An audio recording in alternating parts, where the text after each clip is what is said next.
Hello everyone, सबैजनामा नमस्कार है। आज चाहिँ देख्न सक्नुहुन्छ हाम्रो यो पछाडि मेरो चाहिँ दुई भान्जीहरू चाहिँ हिजो आएर चाहिँ आज घर फर्किँदा एकदमै मन दुखेको छ। आज बस्नु भन्दा पनि मान्नु भएन। अब त्यस्तै भयो। बिहान चाहिँ बस्ने भन्ने कुरा थियो, चाहिँ आज चाहिँ एकदमै फर्कने निर्णय गर्नुभयो। अब केही रोक्न पनि सकिएन है, त्यही भएर चाहिँ एकदमै दुःख छ। भए पनि ठिकै छ, राम्रोसँग जानु। अरू अब किन बस्नु भएन त नि भान्जी आज?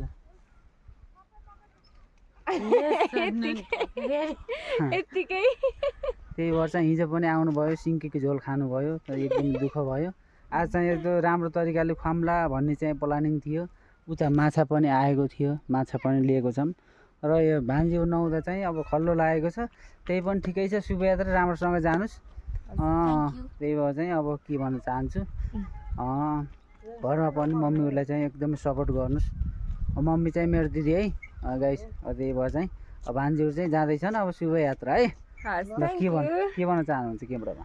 मेरो मामालाई चाहिँ सबैले लाइक शेयर सब्सक्राइब गरिदिनु होला, अनि के अरे एकदम सपोर्टिभ हुनु होला, फलो पनि गरिदिनु होला।